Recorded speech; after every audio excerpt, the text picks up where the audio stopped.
This is the BG Sports Show presented by Sports Radio America. I'm Bax. And this is Sam. Good Wednesday morning to you, Sam. How you doing today? Good. A little rainy, but it's good. How are you? It is. No, I'm not doing too bad. It is a little rainy here in the studio. Well, not in the studio, thankfully. We have plumbing and roofing for that, thankfully. But no, it's doing good. It's rainy outside, as you mentioned, but we are having a good time and lots of great sports things to talk about on the show today. Yeah, last night was crazy. It was, yeah. For those of you that are following the World Series, you know exactly just how insane last night was. I had the opportunity to catch the 8th to the 11th innings last night and get a true picture of just what the true meaning of World Series madness is and what it is to really be a true supporter of a great team in the playoffs. I caught the first two innings, first two and a half innings, and then I ended up catching about 9 and 10, and that's about as far as I made it. Okay. Yeah, it was pretty crazy last night. I wasn't able to see the conclusion, unfortunately. My body was telling me to go to sleep, and I'm like, but I want to watch the World Series. And finally, I'm like, all right,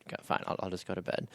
But it was a very, very good game overall last night. I feel like for those of you that were watching, I'm sure we're losing your mind. There was an inside-the-park home run last night. There was a home run that was shot off in the 9th inning that really made things crazy. And in the end, it was the Kansas City Royals with an epic walk-off home run to win Game 1. In very Kansas City-like fashion. Yeah. As far as these last two seasons of playoffs have gone, it was awesome. It really was, yeah. But we're going to be talking about the World Series more in depth in the second segment, but we want to just take a quick moment to remind all of you that you can get us right here Monday through Friday from 7 to 8 a.m. Central, live right here on Spreaker.com. You can also find us on Sports Radio America from 11 to 1 p.m. Central Time and also on Periscope as well. Good morning to all of you watching on Periscope. Great to see all of you so far, bright-eyed and bushy-tailed this early morning.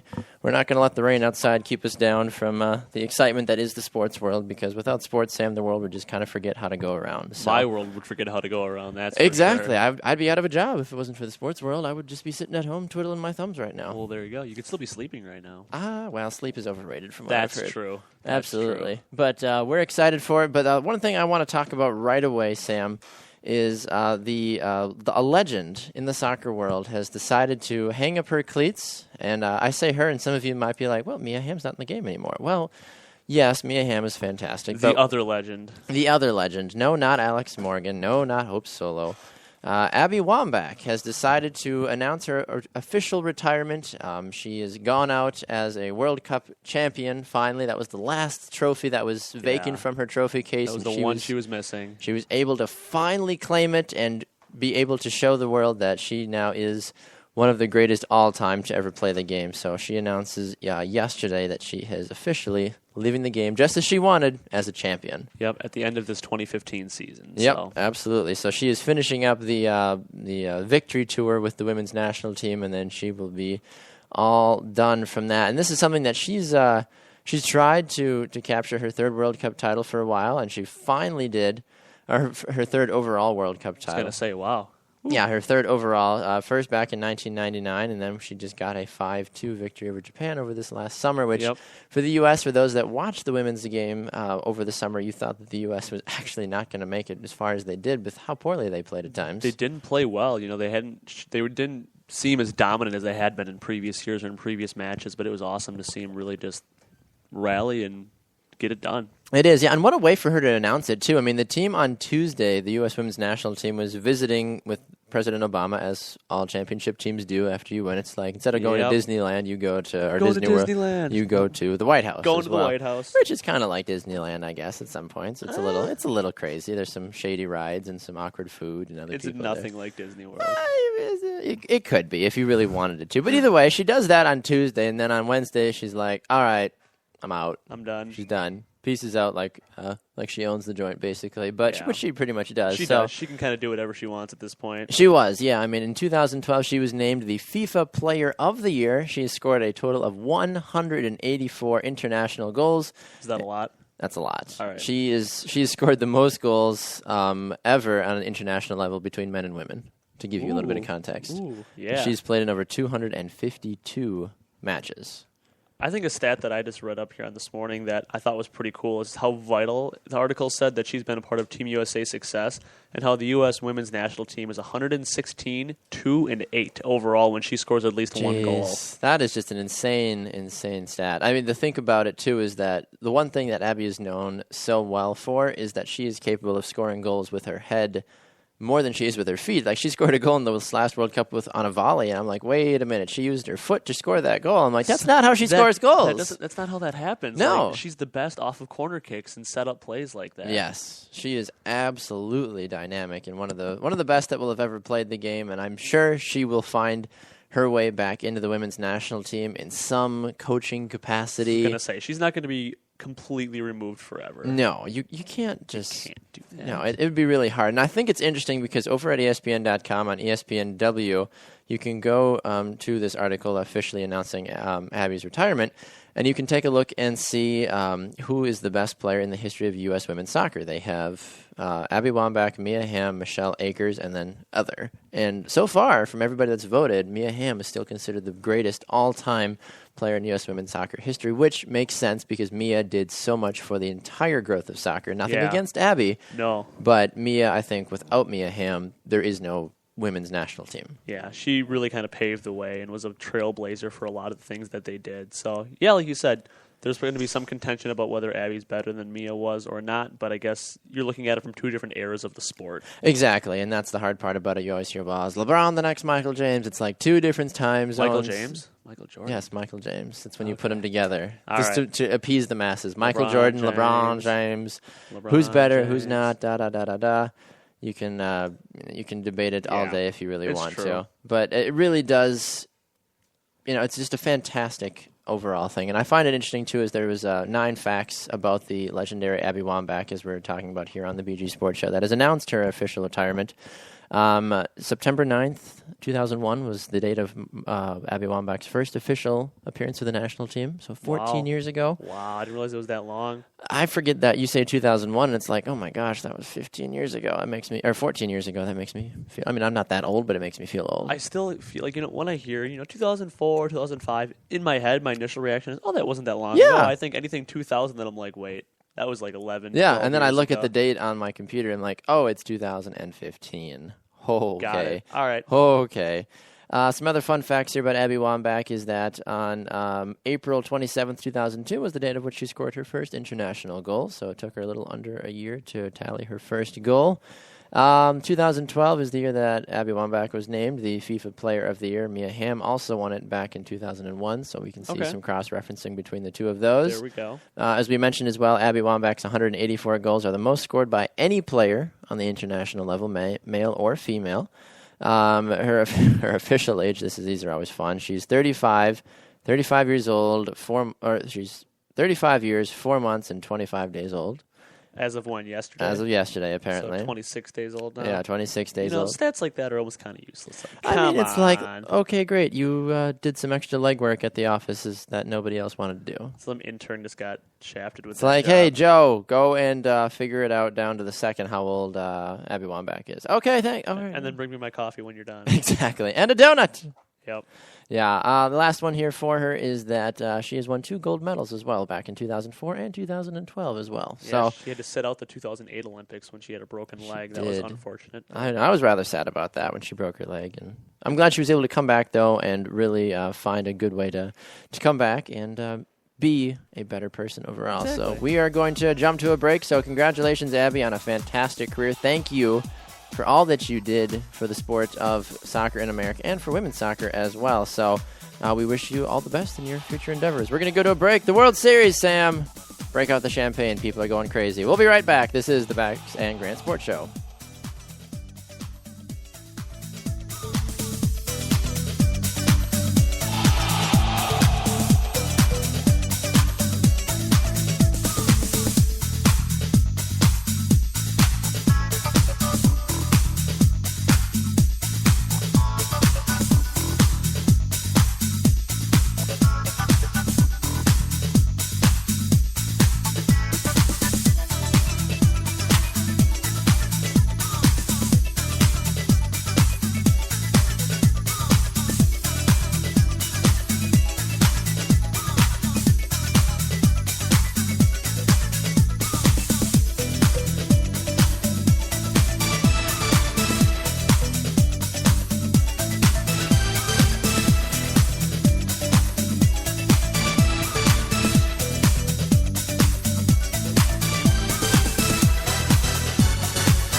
Welcome back to the BG Sports Show presented by Sports Radio America. I'm Bax. And this is Sam. Alrighty, Sam. It's time for a little bit of World Series craziness. Game 1 was last night. Mets and Royals. What a way to start it off. What a game. They go to 14 innings in the first game. 5 hours and 9 minutes playing well into this morning. It's like 12:30 a.m. this morning. Were they offering s'mores this morning? They probably should have at that point. They should have. There were still 40,000 people at Kauffman Stadium. That is fantastic. That is dedication and hoping that your team wins a game. Put your kids to bed, everybody. No, we can't. The Royals are in the World Series again. Exactly. Those are bad parents. Now, those are good parents. You'd be like, these are moments as a parent that you tell your kids, be like, you are welcome that you're going to be tired as hell tomorrow at school. Yeah, you are. Because you got to witness history. You won't appreciate this now, but 10 years you can look back and say, hey, I was at that game. Yep, exactly. And it all started with an Alex Gordon home run in the 9th inning to keep the Royals alive, and then they were able to go on and beat the Mets in the 14th inning on a sacrifice fly as well. It was a great game. I was able to watch 4 innings of the game last night. I just saw some absolutely ridiculous pitching. I know you mentioned yesterday on the air how good both teams' pitchers were. Yeah. But actually being able to witness it firsthand blew my mind with how fast and just how accurate and just lights out these guys were. It was fantastic to see. It's great to see them step up their game, especially in the playoffs and the World Series. Like, you could have watched the Mets or the Royals play at any point during the season, and you might have caught them on a good day, a bad day, but at that point, they were still just 1 or 2 teams out of 30 in the league. And yeah, they look good, they look okay, whatever, but you really notice now the teams that deserve to be here at this point in the season, and they are just lights out across the board. Absolutely, yeah. So the game was victorious for Kansas City. They will host the next game, which will be taking place tonight. One thing that happened, though, I feel that we need to talk about, Sam, was I've heard that's caused a little bit of controversy so far. It's and maybe you might have a different viewpoint of it from not having a media background like I do. But during the game, it was announced by ESPN and multiple sources that Alcides Escobar... no, I'm sorry. Am I got the wrong name? No, is that the right guy? Yeah. Yeah, Alcides Escobar, his father passed away during the game last night. Really? I feel like I've got the wrong name. I think you do. I think it was a starting pitcher. Yes, he was starting pitcher last night. He found out that his dad had passed away right before the game started. Yes, yeah. Jacob deGrom? Nope. No? Oh my gosh. Why? I feel so bad. I'm so sorry, everybody. Young. Whoever Young is. There we go. I feel so bad. Sorry about that. Anyway, his father passed away right before the game. Yes, Edison Velasquez. I don't know. I'm sorry, guys. First day here, apparently, reading information in front of me. Chris Young was the monster. There we go. The Royals starter, guy. Edson Velasquez. His father passed away right before the game last night. Yeah. And folks were sending it out on Twitter and were going kind of crazy about the news. And Velasquez knew about it, but was not trying to make too big a deal about it. But from everything that I've heard controversial-wise is that people are a little upset that the media kind of just jumped on it the way they did with the fact that it was the World Series and you don't want to distract away from a player and say, hey, yes, your father passed away. I don't necessarily know if that's something that needs to be broadcast to the entire world at that point in time. I'm glad that people were able to express their thoughts and feelings about it, and it was able to come from the Dominican Republic, and people were able to, let people know accordingly. But I don't know if it was handled appropriately, though. Yeah, I don't know. It's one of those things where, I don't really know who really makes a call like that.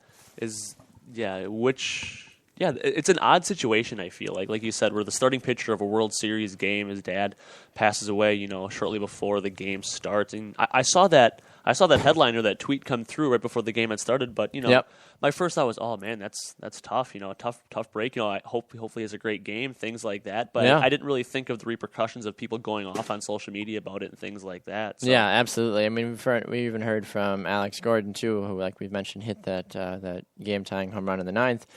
He said he didn't find out until it was the 14th inning. He said right before we won the game, he said one of the Ned Yost, the manager, leaned over to him and said, let's win this game for Velasquez. And at that point, he was like, what are you talking about? And then he filled him in briefly. So it was a crazy day overall. The game as a whole, as you mentioned, it was just very long and drawn out, and the fans definitely got what they were looking for last night in terms of drama and craziness also. They were willing to stick it out. I heard that the whole stadium was on their feet for the last basically 5 innings. From the 9th inning to the 14th inning, it was just time after time. And I think the person who is probably the most thankful out of all of that was Eric Hosmer, or Hosmer, however you pronounce his last name. And he was the one who had a critical error in the 8th inning that allowed the Mets to tie it up. Yep, and they were immediately, as soon as that play happened, everybody went back to I can't think of the guy's name now, but where they that crucial muffed ball or errored ball. Yep. Oh gosh, now I can't think of his name. Back a few years ago, and everyone was comparing it to that, like, oh, it happened again. It happened again. Everybody freaked out, and thankfully the Royals were able to overcome for that. So, and then Hosmer was actually the one who had the chance to step up and come to the plate in the 14th inning. It's funny how sports work like that. Bases were loaded, and they asked him in an interview after the game, like, what was going through your head when you got to the plate at that point? He's like, the first thing I thought of was, all right, it's time for me to do my part now. Like, my teammates have carried me this far. I let them down in the 8th inning, but now I get a chance to redeem myself. And he was facing Bartolo Colon, who the bases were loaded, and Colon had not walked in a run in over 4 years. So, yeah, Hosmer knew that he wasn't going to get a gift from Colon at all. Like, he was going to have to go up there and earn it. And he said as soon as he, as soon as he had rocketed into right field, he just stood there. He's like, I knew it was going to be a walk-off, sac fly. Mm-hmm. And they asked me, have you ever stood there before on a sac fly? He's like, never. He's like, I almost felt kind of bad. He said, normally a guy will stand there in the box as the ball flies out of the stadium and kind of, soak in the moment. He's like, I knew it wasn't leaving. He's like, I knew he was going to catch it. He said, but I also knew that it was going to score a run. He's like, so I didn't even bother jogging to first base. Yeah, that was all you needed to do. I mean, it's like, all right, boom. Interesting fact about the game last night that this is the Mets' 5th time in the World Series, and they've lost Game 1 all 5 times. They wound up winning the title in 1969 and in 86, but lost in 73 and 2000. The Mets have gone to extra innings at least once every year they've reached the series. There we go. Crazy how that goes. So with that being said, I mean, up next you'll have the Mets. That will be DeGroin pitching, who is 3-0 in this postseason with each win coming on the road. He has struck out 27. He has posted 27 strikeouts in the 20 innings that he has pitched against the Dodgers and the Cubs as well. He's been fun to watch. He has been. I'm going to be excited to keep an eye on him. And then for the Royals, you'll have Couto, who was acquired from the Reds late in July, will make his first World Series appearance as well. He's 1-1 with a 7.88 ERA in 3 postseason starts this year. So that might cause a little bit of issue going forward for the Royals. We'll see. It's always tough with ERA, especially when they don't have a whole lot to draw from as far as, a number of games played. A guy could have one just bum game, and his ERA is suddenly through the roof. So. Oh yeah. That's the great part about baseball. For those that actually follow it fairly close, is that it's people say, well, it's such a game of streaks and hot and cold, and you can have a pitcher that's got a 7.88 ERA for 2 weeks, and then he can come back and be under 2 basically. It just lights out, absolutely crazy. And that's just kind of the great thing about baseball, is that anything can happen, and it takes a true battle and grit to get past it all and say, all right, we're going to outthrow you, we're going to outplay you, we're going to outdo everything this week and really showcase our abilities. So, if the rest of the series is any indication off of the first game, we're in for another wild ride. So absolutely. It's going to be fun. I'm looking forward to it. Well, congratulations to the Royals on winning game number 1. Game number 2 will be taking place tonight as well in Kansas City. Don't miss it, 8:07, first pitch on Fox. We'll be going to a break. When we come back, our new power rankings are out here on the BG Sports Show. Yeah, some more movers and shakers again this week. I just feel like with the craziness of the NFL, it's only fair that some people have to get punished for their poor performances. So we will tell you about all of those. You're not going to want to miss it. We'll be right back.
Welcome back to the BG Sports Show presented by Sports Radio America. I'm Bax. And this is Sam. Alrighty, Sam. It is time for some new power rankings here on the BG Sports Show. We have a new top 10. We've had some movers, some shakers, and some new teams that have finally jumped into the top 10 also, which I'm sure will make some of the folks that are attached to our show rather happy I'd by say. that. So we'll start at the... Well, let's recap, first of all, last week's power rankings real fast for all of you. We had the Bills at 10, Steelers at 9, Cardinals at 8, Jets at 7, Falcons at 6, Broncos at 5, Panthers at 4, Packers 3, Bengals 2, Patriots 1. So that was all last week. It's a new week. That was last week. We had some bye weeks this time. We had a few, three out of the 5 undefeated teams didn't play a game this last weekend, which I thought was kind of crazy how that worked out. Yeah. But the true test, I think going into week 8, we will have a much different power rankings, like completely different. Yeah. Because our top 4 and 5 hasn't changed too much in the last few weeks, but it's going to. It's going to be there's going to be some massive shifting, I feel, especially after week 8 or 7 and week 8, week 9. This middle stretch here is really going to mix things up. Absolutely. All right. Well, our number 10 team here on the BG Sports Show in our new power rankings, coming in with 12 total points, is the Pittsburgh Steelers. They have found ways to continue to be kind of relevant without Ben Roethlisberger. They have a 4-3 record overall. Le'Veon Bell, Antonio Brown, Martavius Bryant, all looking like they are top players in the NFL. Steelers coming in at number 10. Sam, your reaction? They lost to a Chiefs team. It was on the road, but I really think they still should have beaten the Chiefs when they went to Kansas City. So that was disappointing for me from that aspect. But it was nice to see that Charkandrick West and the Chiefs finally figured out Charkandrick. What a name. Charkandrick, yeah. Finally figured out a guy who can fill the role that Jamal Charles left in that offense. Yeah, that was the hard part about it. When Jamal went down, everybody in Kansas City is going, well, now what do we do? Yeah, that's losing a guy who accounts for almost 150 yards from scrimmage every game in some facet or another. And just trying to have one or two guys step up and do that is hard, especially when you don't have a stud quarterback who can just really spread the ball around. Alex Smith is very dependent on the playmakers around him. Dump-off passes. Yep. That's like what he's made his career off of, basically, his little dump-off passes. But, hey, and it works. You got to be successful somehow, I guess. Exactly. The number 9 team, for the first time ever. Wait, hang on. Oh, first time ever. It's ever. First time absolutely ever. Coming in at number 9 with 22 points, Sam, is... the Minnesota Vikings. Oh, my goodness. Not even breaking in with a force. With authority, like, hello, we are here, ready to party. Yep, breaking into the top 10. They are in the top 10. They are 4-2. I always forget that they're 4-2, but I mean, they beat the Lions this last week. If the playoffs were to start right now, they're in. That's the crazy part. They're in. That's so sad. Vikings won 28-19 over the Lions. They go to 4-2 overall, 1-2 on the road. They got 22 total points in our voting this week, and one of the things that I will always say against the Vikings, at least right now, number 1 is that Adrian Peterson. You will. I'm always going to say bad things against the Vikings. I know. Well, yes and no. But the pass coverage for Teddy Bridgewater has been terrible. It has absolutely terrible.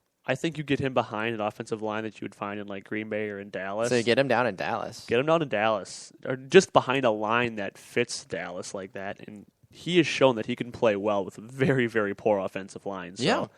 I think their number 9 spot in our rankings is very well earned. Absolutely. They've continued to beat the teams they should beat, and they had no problem marching into Detroit and taking care of business. But Bridgewater has truly shown that he's able to step up and play when he needs to. Teddy doing some mad work there. I love it. Teddy Bridgewater, hopefully he will have a career longer than 3 or 4 years as long as he continues to not get hurt. If he can stay upright, that's going to be the key thing for him. Yeah, absolutely. I've always been a big Teddy fan, even back when he was at Louisville. All right, our number 8 team here on the BG Sports Show Power Rankings, which is a bit weird if you consider the fact that their record is 6-1. It is the Atlanta Falcons coming in with 32 total points. But Atlanta, as we've mentioned on the show several times, Sam, continues to fall out of favor with us because they can't seem to... I mean, number one, they're never going to really beat a team this year that's going to carry any weight. And when you only beat the Tennessee Titans, who were 1-5, by 3 points... You only score 10 points. How in the Titans. world? I mean, hey, props to your defense for keeping them to one touchdown. Sure. That's good from a defensive perspective, but come on, you got to score more than 10 points. They can be so much better than they actually are, and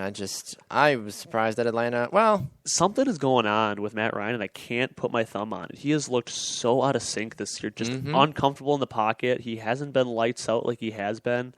You look at it from a fantasy football perspective, and just looking at his stat line, him and Julio Jones have been hooking up a lot on some big throws and touchdowns and things like that, but he just has looked out of touch with a lot of his players, and that's costing them. It is, and I think that Matt Ryan, it's hard for me to imagine that having so many great options around him and not being able to do anything with it. That's the thing. You have Roddy White, you have Julio Jones, who is an elite receiver. Roddy White, he's a good receiver. He's a great complementary receiver. He is, yes. He does a good job of complementing what Julio Jones does, but even still, if you give those two wide receivers to almost any other quarterback in the NFL, they're going to be posting far better numbers than what Matt Ryan is. They are lights out. And then you have, Devontae Freeman. We don't even really need to talk about that. He's just been consistent. I mean, this last week was the first week he didn't find the end zone, and I think since week 1, so that was a little disappointing. But he still, again, topped over 100 yards on the ground, and he's basically what ESPN has called him now is matchup proof. He's too talented on all sides of the ball to really not have a chance for a great game on offense. Well, speaking of a clear matchup, last week the Jets took on the Patriots. Although the Jets ended up losing the game, they managed to maintain their position in our power rankings. They come in now at 7th with 41 total points. I think this is a classic case of being able to lose to the best team in the NFL, but not being able to suffer in our power rankings. Really not being punished for it. Which is totally fine, and I think the Jets, I've been an advocate for the Jets maybe even being a little higher than the Broncos in our power rankings, but unfortunately that's not how it worked out this week. I think if the Jets play the Broncos, those are two teams with very, very good defenses and just kind of unique offenses. I think that would be a really fun matchup. Jets-Broncos, you said? Jets-Broncos. Yeah, I'd be all game for that one. I'd probably want the Jets to win that game personally. Yeah, just to let the Jets keep rolling. This is fun. Yeah, absolutely. All right, so our number 6 team on the power rankings with 51 points is the Arizona Cardinals, who climbed 2 spots from last week.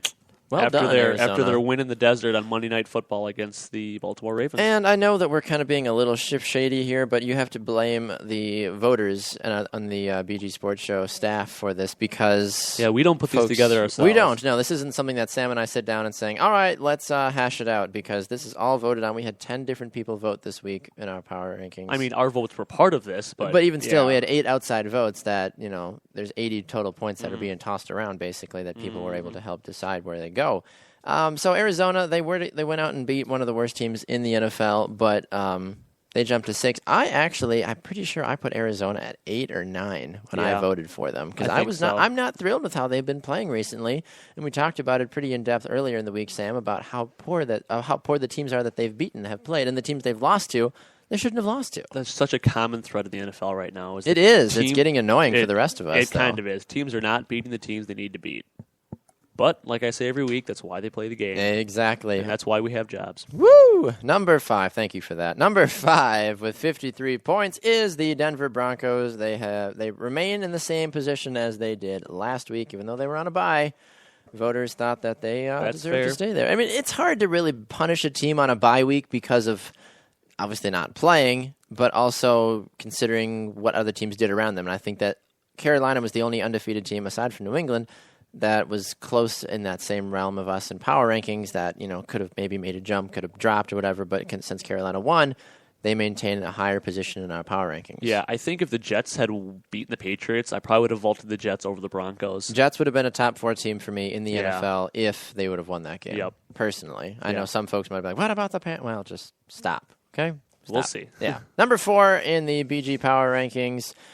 We have, with 71 total points, the Carolina Panthers. Cam Newton and company getting work done as they have continued to do all season long, staying undefeated I'm still not exactly sure how they keep winning games with the personnel that they have, but the fact of the matter is, Sam, they are 6-0. They are 6-0, and they're finding ways to win on the backs of their defense and their power running game, and just a lot of talent from Cam Newton, who can beat you from a lot of different points. Cam is incredibly talented, and I feel that without him, this is not a 6-0 Panthers team. Absolutely. You look at somebody, and you even want to start to talk about, well, is he an MVP candidate? Then you have to take a look at it, because when you look at the undefeated teams, if you take away Tom Brady, Aaron Rodgers, Cam Newton, Peyton Manning, and Andy Dalton, take away everybody starting quarterbacks, which team has the best chance of staying undefeated going forward? Carolina immediately is gone. I think the Denver Broncos do, oddly enough, because I think Peyton Manning is only hurting their offense right now. I think you take away the 5 starting quarterbacks out of the undefeated teams, and the Broncos are probably in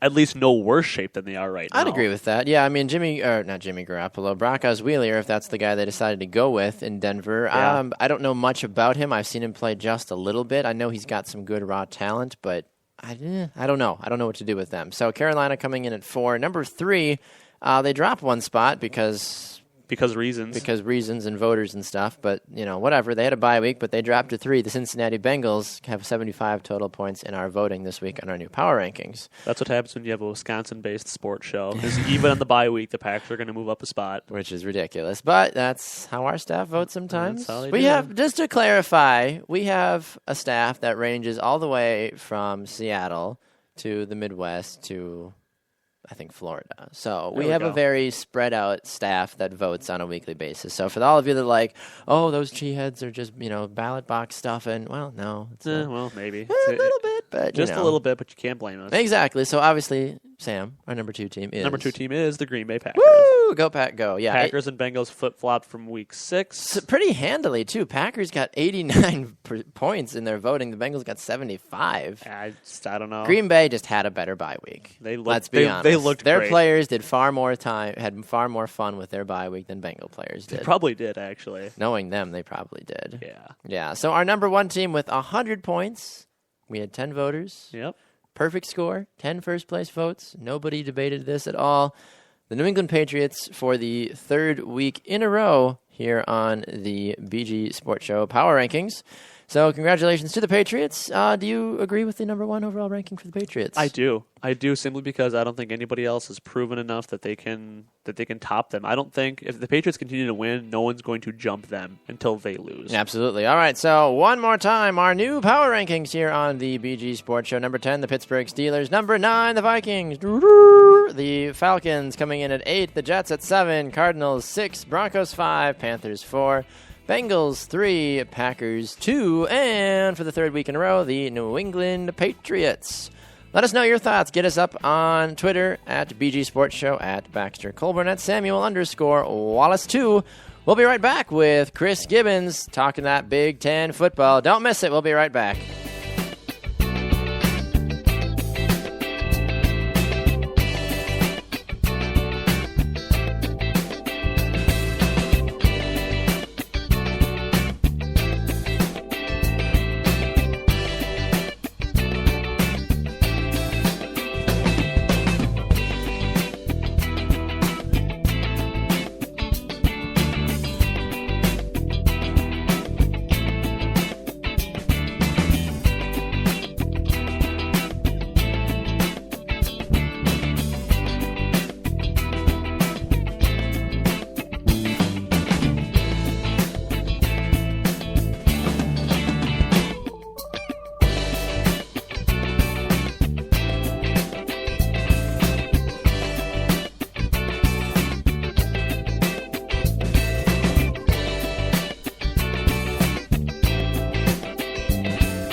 Welcome back to the BG Sports Show, presented by Sports Radio America. I'm Bax. And this is Sam. Quick reminder for all of you can get us right here from 7 to 8 a.m. Central live on Spreaker.com and on Periscope. Good morning to all of you watching on Periscope. great to see that commentary that's been rolling in. I know Cam Smith 32, one of our favorite Periscopians, was Periscopiaing with us this morning. I don't even know if that's a real thing. Because you tweet on Twitter. What do you do on Periscope? Scope. Scoping in. Scoping out. Scoping us in. Well, thanks for scoping us this morning there, Cam Smith 32. All right. Well, Sam, it is Wednesday, which means fansided.com's Chris Gibbons is here. Good In morning the to you, house. Chris. Good morning. How are you doing? guys? I'm doing well, man. How are you? I'm just fine. Just fine. Well, another crazy week in the Big Ten, as always, which I feel like would be it would be a shame if it wasn't a crazy It's fitting. week. It has to be. It is. I mean, you look at it, Ohio State, they dropped 49 on Rutgers, 49-7 on that game. Ohio State improves to 8-0. JT Barrett tosses 3 touchdowns. So obviously that quarterback switch is working out for them, Chris. Yeah, he had 2 on the ground as well. So 5 total touchdowns. Yeah. How crazy. so I think They're doing okay. I think they're set. Cardale Jones didn't see the field until they were up 49-0. So there was none of the switching back and forth that Sure. they've done in the past few weeks. That's so bad. And Oh my Ezekiel gosh. Elliott, he went off. He was averaging almost had 150 yards, averaging 7.5 yards per carry. Wow, yeah. So after, I guess, as slow as a start you can say for the undisputed number 1 team in the country, yeah.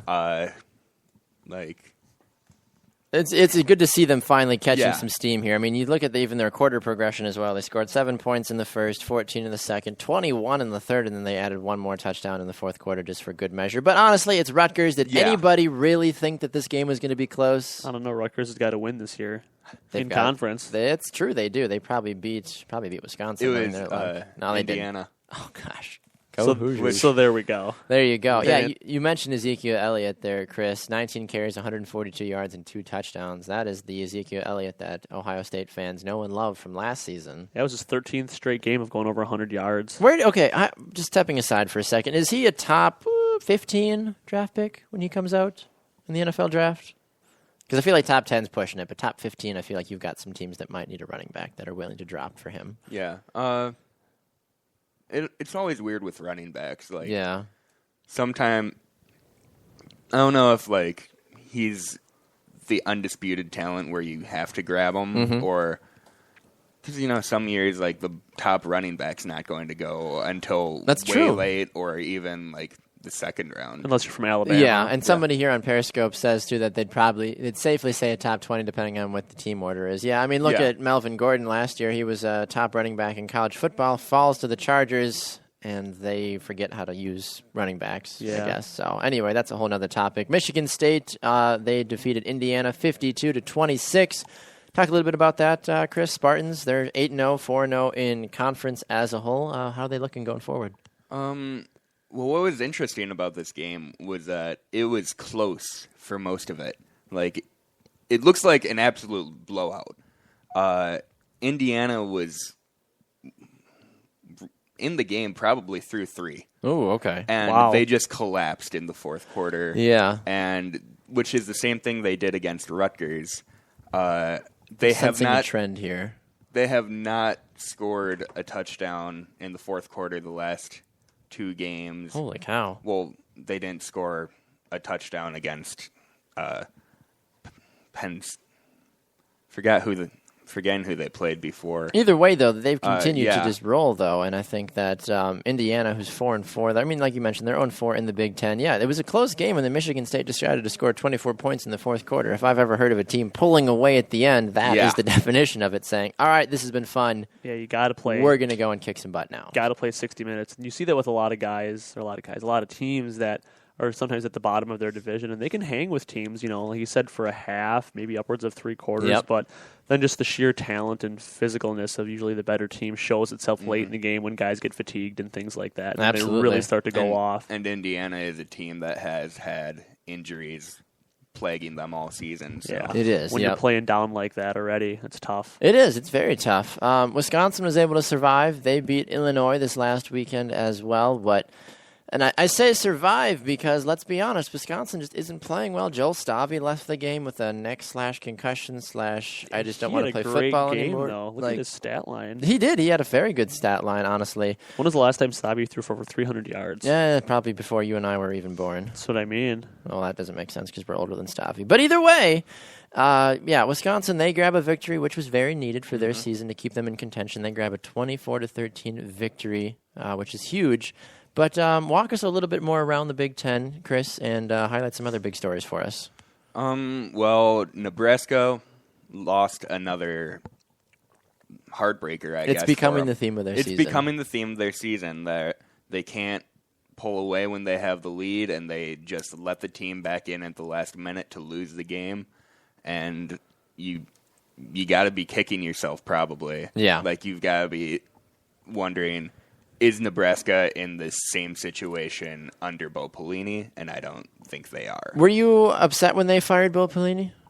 I wouldn't say I was upset because I'm not a Nebraska fan or really a Bo Pelini fan, but I understood why, because they were a little stagnant, but at the same time, he was consistently getting you into good bowl games. And he was, yeah, and that's the hard part about it, I feel. Like, consistently winning 9 games is different from consistently winning 7. Exactly, and folks say, well, it's just 2 games, but in college football, that's such a big difference, honestly. And I think that the fact that they lost Amir Abdullah, too, as somebody points out on Periscope, was such a game changer for them. Obviously, you need to understand that's how college football works. It's very obvious. Nobody is going to say, well, we're going to hold on to the same guy for 7 years, build a dynasty around him. No, it's not how it works. You're lucky if you get 2 high-quality seasons from a player, and Amir Abdullah, it was his time to go.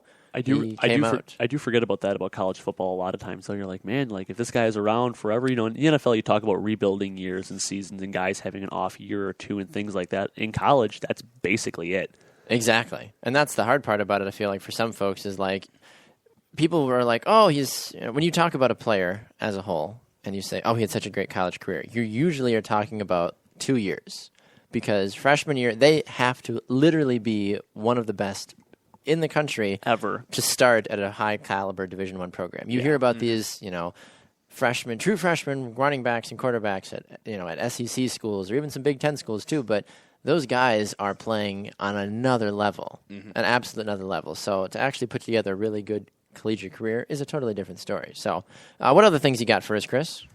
Nothing really from last week. I think the only game we didn't mention was Penn State, Maryland, which Penn State just barely held on. But I think big story in the Big Ten is still Iowa. Still the surprise of the year. They're undefeated. Oh, my gosh. They probably have the easiest schedule from here on out. They don't play another team with a winning record except Minnesota, and they're not going to have a winning record when they play Iowa because Minnesota has Michigan and Ohio State on the docket. And I want to just take a quick moment to interrupt, too, and I'm not trying to be rude about this, but you just mentioned Minnesota, and there's actually some breaking news that just came out as well, but Jerry Kill of the University of Minnesota has just announced his retirement from the University of Minnesota due to health reasons. Whoa, so he is stepping away as the head coach from the Minnesota Golden Gophers. It'll be retweeted out from our Twitter page, so you can go and check out the article there. But as I'm looking here on Twitter, it just came through on my end here. So, Jerry, we wish you the best and hope that your health is in good condition as well. So, kind of throws a bit of a monkey wrench in now the Minnesota season's going forward. All right. Well, what is your Wolverines coming up this week for you, Chris? Anything exciting coming up for those guys? You guys are 4th in the Big Ten East right now. A win this weekend would certainly be helpful. Well, it's against Minnesota, too. So that could be crucial.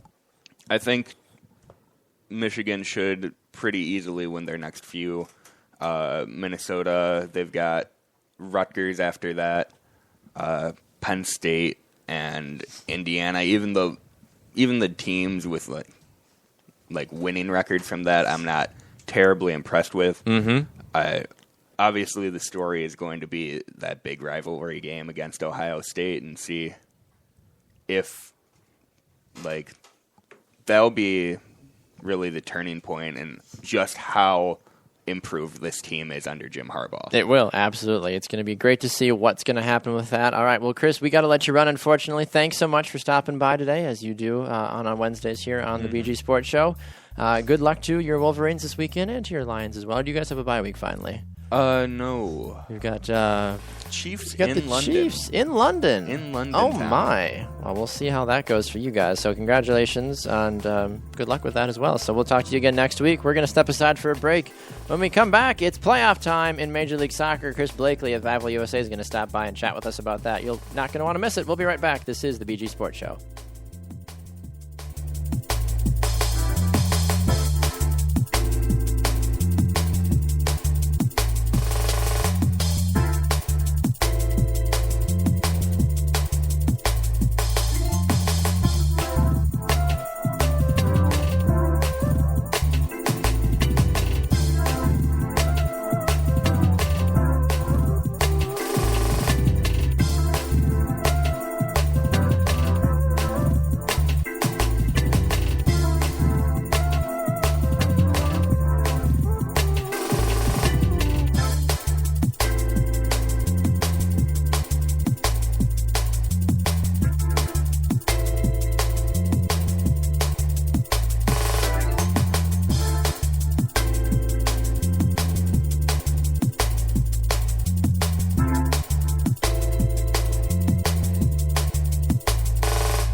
Welcome back to the BG Sports Show presented by Sports Radio America. I am Bax, and as most of you know here on the BG Sports Show, I love soccer. No, I feel like even love is not even an appropriate word just for how much that I don't even know. I don't even have an appropriate word for it. I'm so excited because the Major League Soccer playoffs are right around the corner. They kick off tonight here on Wednesday. My New England Revolution, they've made it to the playoffs. I'm super, super excited. I think that this is finally their year, and I think that the Revolution can really make a solid push this year. But talking about soccer is fun and all, but it's a lot more fun when you actually have someone to talk about it with. So it's been a while, but I'm glad to finally bring back Vavel USA soccer editor Chris Blakely. So, Chris, welcome back to the program, sir. How are you doing today? I'm doing well. Thanks for having me. Absolutely, man. Well, I'm excited to have you back on the show. We're going to be taking a look here at the MLS Cup playoffs. The 6 teams from each conference have qualified. Let's be honest, it's maybe a little surprising. Take us through the 6 teams that made it from each conference and give me some of your reaction on who some of these teams are and how the heck they made it into the playoffs. Yeah, well, we'll start in the West since, I live on the West Coast, so that's the one I follow the most. Of course. And honestly, I was kind of surprised by FC Dallas. They always have the tendency to start off well for the first 2 months, and they kind of fade off into oblivion, and everybody forgets about them. So, good for them. I thought. Yeah, honestly, when they started off hot, I was like, okay, give them till mid-season, then they'll drop down to mid to low table in the West, and everybody will forget about them again. But not this year, which has been great. Yeah, no, they played great. They finished the season with 60 points. That's 1.76 points per game out of the 34 that they played. They were actually in the running for the Supporters' Shield up until the last moment, but we all know that the New York Red Bulls won that. Yes, indeed. The number 2 seed from the West, Vancouver Whitecaps, they had a pretty good season. They cooled off there for a while, but they were able to hang on for second place with 53 points. Maybe a surprise to a lot of people is the Portland Timbers. Yes. They finished third as well with 53 points. And for those of you out there that may be wondering how come Vancouver's on top of them, the first tiebreaker is wins, and Vancouver had 16 and Portland had 15. Yep. So that breaks that tie. They struggled for a while. I know a lot of the fan base was okay with them missing the playoffs, maybe get some changes up in the office, but you know what? They're back in the dance for the second time in 3 years.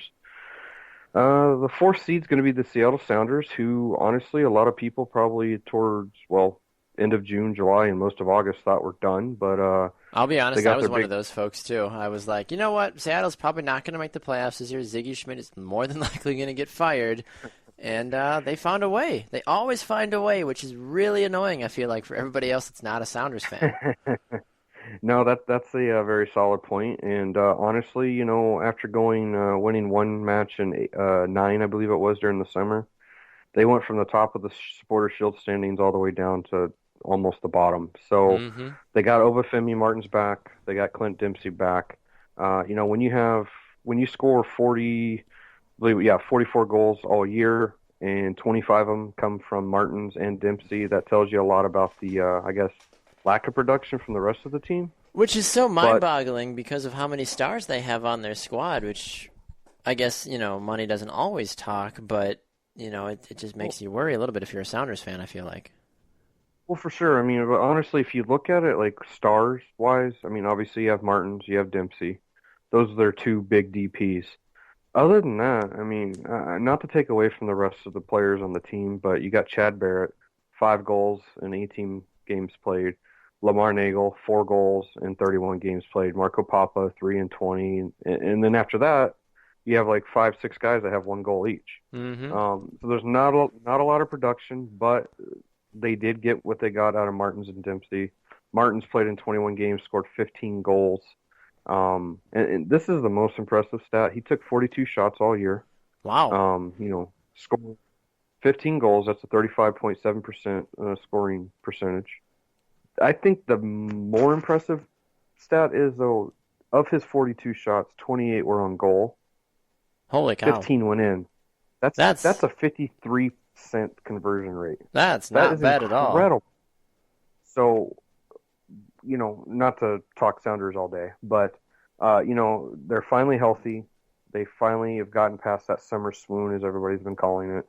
And honestly, they have a full, healthy lineup. So the rest of Major League Soccer needs to watch out. Absolutely. Number 5 seed, LA Galaxy, the defending champions. They're looking to win 3 of the last 4. It's going to be tough. They've only won 1 match in their last 7. They've only won 2 games away from Home Depot Center. Which is something that I really find mind-boggling, because you think about the Galaxy, it's like, oh, this is such a dominant team. But yeah, I checked the stats even earlier this week, and I'm like, wait. The Galaxy have only won 2 road games all year? That just completely blew my mind. Exactly.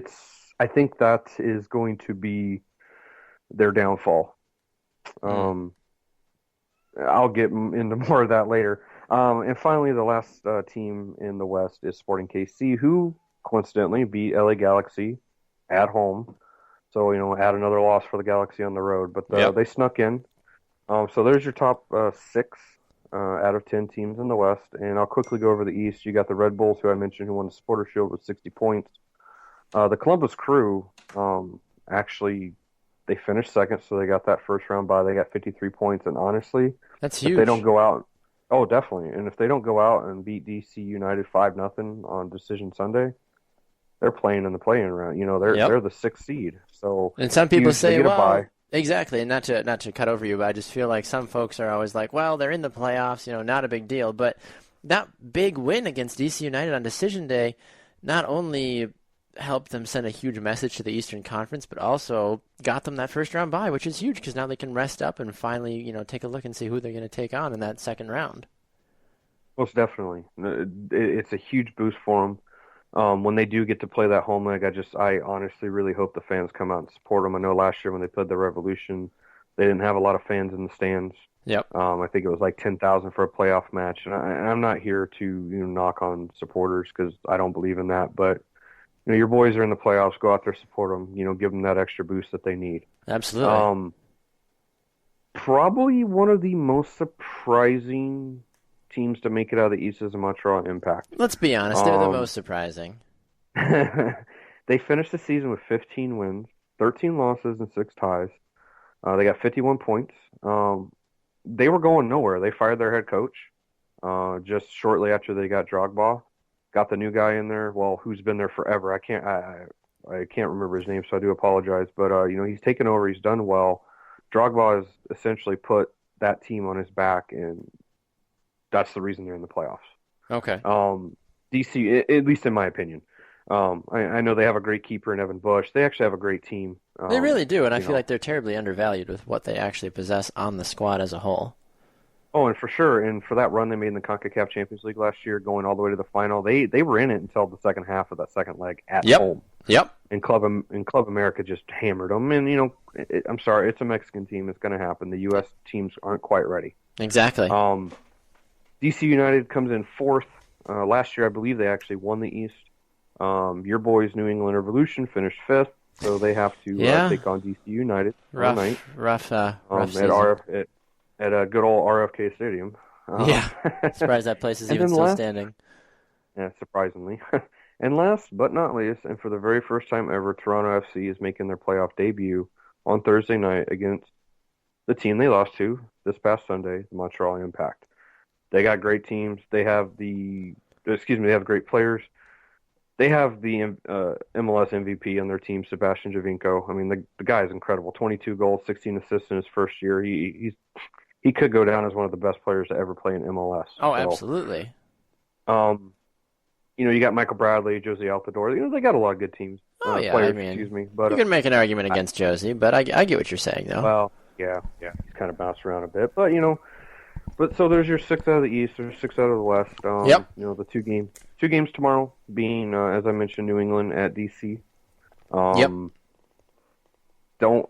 won't lie, I don't know a lot about the two teams. Obviously, I know a lot about New England just because they were in the final last year, and they have Jermaine Jones and so forth. But I'm kind of with you. I think this might actually be their year, at least getting to the final again for the 6th time, I believe it'll be.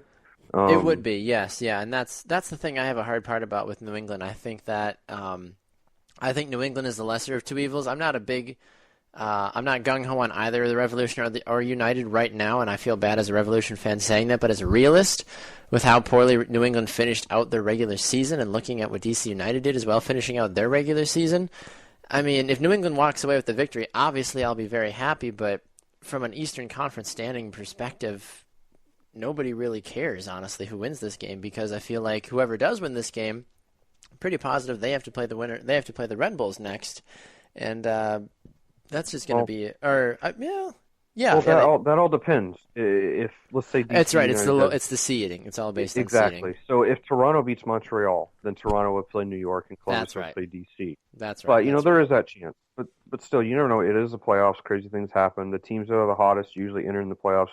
Usually make a deep run. Look at New England last year. They made that great run. Got to the final. Unfortunately, they ran into the bandsaw that is the Los Angeles Galaxy with their 12 DPs on the team. Yeah. So exactly. Honestly, I'll be keeping an eye on it. Personally, I'll be pulling for New England. I just like the makeup of that team. I love their coach. He seems great. He's young. He's fiery, which I love that. You need it. You definitely need that. You have to have it. My surprise, real quick though, is actually, I meant to mention this earlier. I do apologize, but New York Red Bulls firing Mike Petke at the end of last year, bringing in Jesse Marsch, who honestly didn't have a great track record, but look what he did with that team. They lost Henry, Cahill, numerous other players, and they made it work. So they really hats did. off to them. It's absolutely fantastic what they've done this season, and I think you have to, just like you said, take your hat to them and say, you know what, guys, you overcame all adversities, and you deserve to be the best team in MLS right now. Most definitely. Going back to the DC New England match, the only issue I probably see is DC's 11-3-3 at home, New England's 5-10-2 on the road. But it is MLS, parity's huge, so you never know what's going to happen. Absolutely. Now for the nightcap, you got Los Angeles Galaxy on a short week traveling up the coast to Seattle to CenturyLink Field. There's going to be 40,000 plus people there screaming their heads off. There's a lot of playoff history between these two teams. This is the fourth time in 7 years that these two have faced off. First time was 2010. And actually the only time the Los Angeles Galaxy have actually beaten Seattle at home in a playoff series was that first leg of the 2010 conference semifinal. Holy cow. It was on Halloween night. Edison Buttle scored this incredible goal probably from like 35 yards out, beat Casey Keller. So we're talking way back now, obviously. No kidding. Yeah, you're dropping some of these names. I'm like, holy cow, I got to go back in my soccer dictionary and look who these guys are. But Casey Keller, after I remember vividly because when my daughter was getting ready to go trick or treating, I'm watching the game and he scored that goal, and the look on Casey Keller's face was like, no goalie in the world is going to stop that. Yep. That's the only time Seattle's actually lost a home playoff game. Now, yes, they've lost a lot of playoff series over their 7 years. Yep. Or 6 going into 7. But they always do well in the second leg if it's at home. Mm-hmm. I think this is the Sounders' advantage going into this match is the fact of, A, as I mentioned previously, LA is horrible on the road. Yeah. B, it's a short week. C, the Sounders got to rest Dempsey he only played 65 minutes. Which is huge. Sunday. Yeah. Yeah. I mean, he's got 10 goals, 10 assists on the season. And Seattle's playing at home. They're 11-4-2. It's the third best record at home this year. Yep. Behind FC Dallas and LA, coincidentally. I just really think this is the year that finally, for a change, Seattle gets to send LA packing. Yes. And I'm going to throw it out there now tonight. Uh-oh. The Sounders will win 2-0, and they will go. Exactly, they're going to beat LA 2-0. I just there's something about. I mean, I know LA has all these stars. Sure. But anyway, they have all these stars, but they're just not clicking right now. Yeah, so, I'd agree with you on that one. Sounders are clicking, fully healthy, so I think that's a go. All right. Now to walk go me through Thursday quickly here. Montreal TFC. Yeah. You got Toronto, Montreal. Toronto, first time in the playoffs. They're on the road. Montreal's rolling. Drogba should be okay from that injury he picked up on decision day. I do see Montreal winning this game 2-1, 3-2, somewhere in there. Drogba's probably going to have 2 goals. Wow. That's just how it is. Okay. Fair enough. No, that's a very fair point, honestly. Lastly, you got Sporting KC going to Portland. This is going to be huge. Portland's going to be back in the playoffs for the second time ever in their history. Second in 3 years with Caleb Porter. But Portland has never scored against Sporting at home. Oh, geez. That's quite a stat. So they got that going for them. And I like the upset, and I'm not just saying this because it's Portland. Sporting's going to win in extra time. Oh, okay. Because there's no shutouts. There's no draws. Yep, you got to finish it out. It's a do or die. It's going extras, possibly PKs, but if it goes extras or PKs, that's going to be all Sporting. That's their thing. Fair enough. All right. Well, Chris, we really appreciate your insight on this. We look forward to chatting with you again next week as well as we take a look at the two-leg series that will be taking place in the East and West. Your insight is always welcome, especially with all the writing that you do for Vavel USA as well. So head over on to Vavel USA, check out the soccer section and all the great work that Chris and his staff do over there. And where can everybody find you on Twitter, Chris? I am at the real C Blakely. So that's C, then Blakely is Blakely. Shoot me a tweet. I'm up for a conversation. Why not? Absolutely. All right. Well, Chris, always a pleasure, sir. We appreciate you stopping by, and we'll talk to you again next week, sir. All right. Thanks for having me. Can't wait. Anytime, man. Thanks a lot. All right, well, thanks again for tuning in to another edition of the BG Sports Show presented by Sports Radio America. Special thanks to Sam Wallace for his contributions on the show today, as he always does so fantastically here on the show. Remember, you can get us right here on Spreaker.com from 7 to 8 a.m. Central live, and you can also get us on Periscope as well. You can also get us on Sports Radio America from 11 to 1 p.m. Central Time on Live 365, and tune in and on demand anytime you want on iTunes, iHeartRadio, and on Spreaker.com as well. So special thanks to all of you that tuned in for today's show as well. And for those of you that want to check us out on social media, on Facebook, we are the Bax and Grant Sports Show. We are on Twitter at BG Sports Show. I am at Baxter Colburn. Sam is Samuel_Wallace2. Instagram, we are BG Sports Show. Thanks again for tuning in, and we'll see you all again for a Thursday edition. Have a good rest of your day, everybody, and we'll talk to you again tomorrow. Have a good day. See ya!